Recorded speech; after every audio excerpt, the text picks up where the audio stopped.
Assalamualaikum warahmatullahi wabarakatuh. Baik teman-teman sekalian, kali ini kita akan bahas soal RUU Pemilu yang sekarang sedang dibahas di DPR dan ini menjadi salah satu isu yang penting untuk kita bedah. Pertama-tama, pembahasan kita kali ini saya akan coba melihat 4 sisi. Yang pertama adalah bagaimana sebenarnya desain pemilu yang demokratis.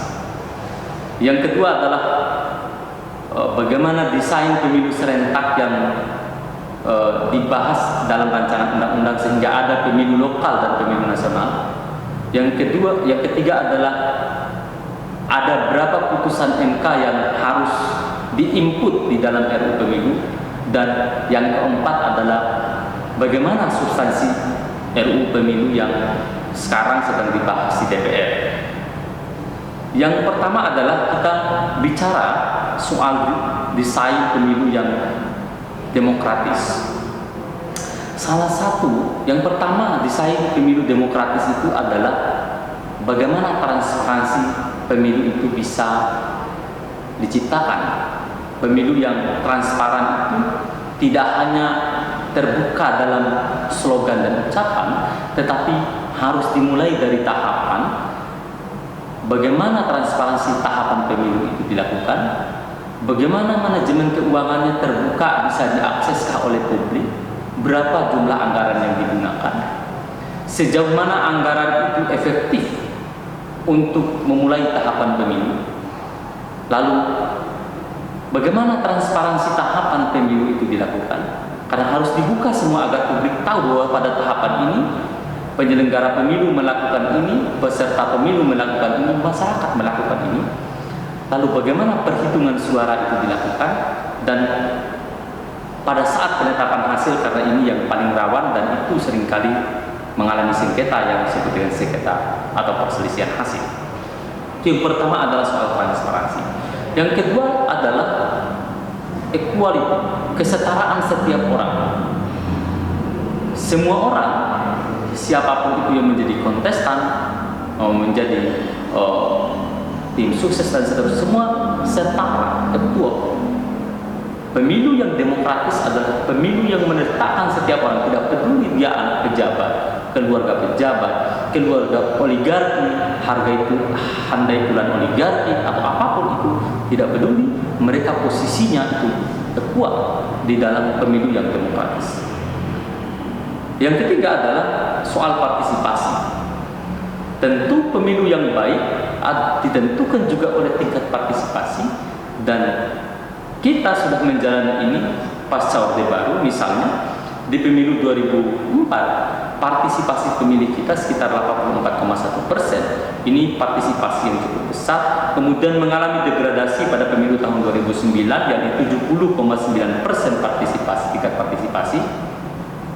Lalu agak naik pada pemilu tahun 2014, dan yang lumayan baik itu naik kembali pada pemilu kemarin tahun 2019, yakni sekitar 81,69%. Ini adalah merupakan satu prestasi yang mengindikasikan bahwa pemilu demokratis itu ditandai oleh salah satunya adalah partisipasi masyarakat. Yang keempat adalah kompetisinya fair. Setiap orang melalui aturan main yang ada, posisinya sejajar dan fair, jujur. Jadi setiap orang diberi kesempatan yang sama dengan cara yang jujur melakukan kerja-kerja politik untuk menciptakan pemilu yang demokratis. Yang kelima itu adalah kontrol. Kontrol ini ada berapa jenis? Yang pertama kontrol politik. Kontrol politik ini bekerja, lalu kontrol administratif, kontrol finansialnya, keuangannya, kontrol judisial misalnya. Ada tahapan yang dilakukan kalau ada tindak pidana pemilu, kalau ada sengketa tata usaha negara pemilu, dan kalau ada sengketa hasil dibawa ke Mahkamah Konstitusi. Lalu kontrol moral, ini yang paling penting, yang menyebabkan ruang lingkup pemilu kita menjadi demokratis minimal atau setidak-tidaknya harus memenuhi 5 kriteria yang kita sebutkan tadi. Bapak Ibu sekalian, di RUU pemilu kita, pemilunya adalah istilah pemilu serentak lokal dan nasional. Itu artinya di tingkat lokal ada pemilu secara nasional, begitu juga di tingkat nasional. Nanti tinggal diatur. Pertanyaannya, dari mana istilah ini muncul? Ada putusan Mahkamah Konstitusi yang soal desain pemilu serentak ini, putusan nomor 55 PUU tahun 2009. Ada 6 amar putusan itu yang memberikan alternatif kepada pembentuk undang-undang untuk memilih salah satu.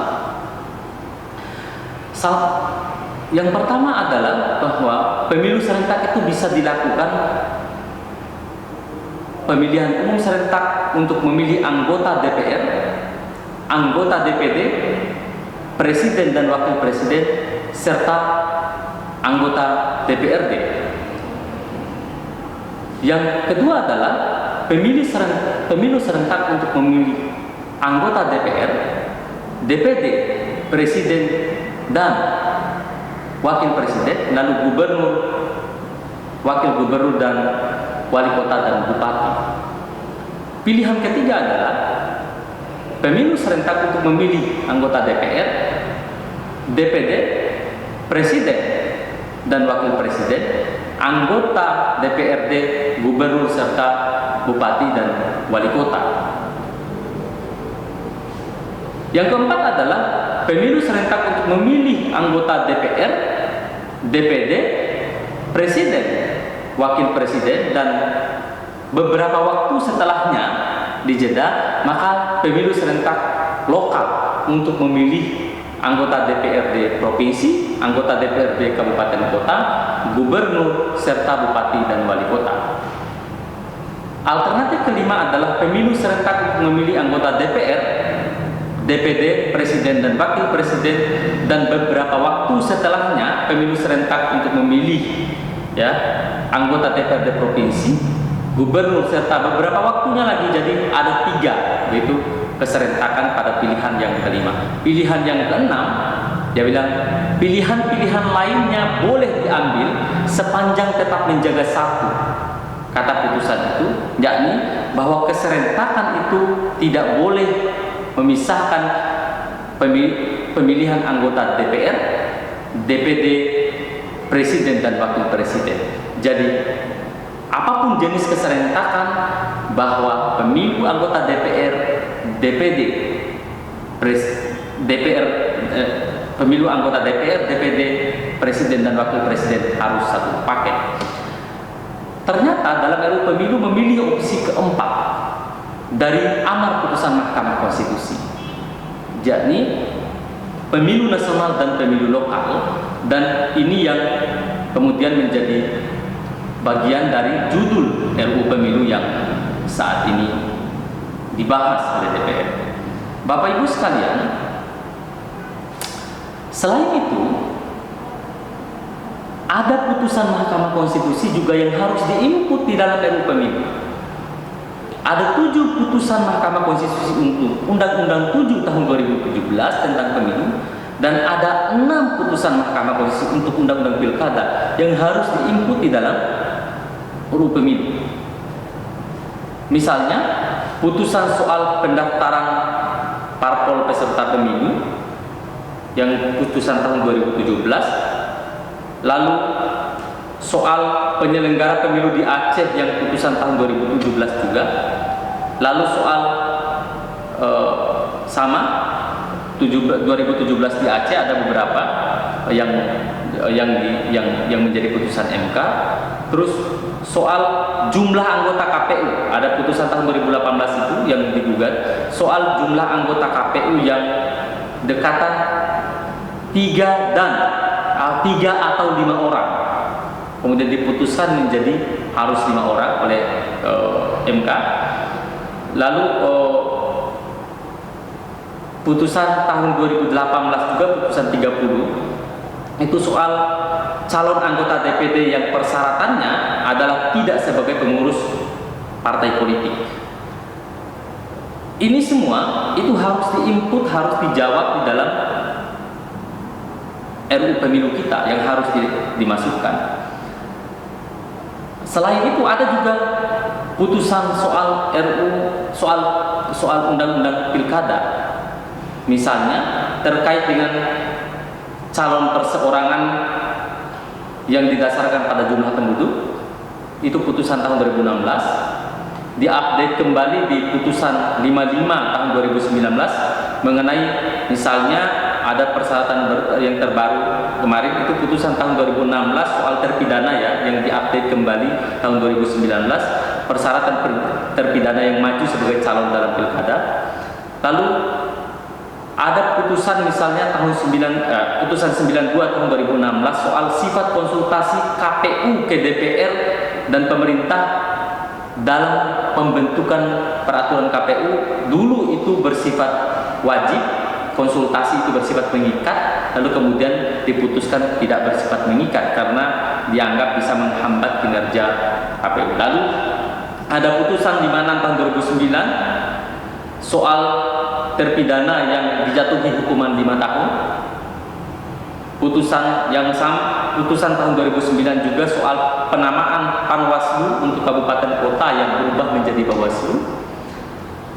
Lalu ada juga perkara misalnya tahun 2015 perkara 153 itu pemilih yang terganggu jiwa atau ingatannya pada saat pendaftaran pemilih tetap memilih haknya untuk memilih. Ini adalah putusan-putusan yang masuk di dalam konten yang harus diinput di dalam rancangan undang-undang pemilu kita.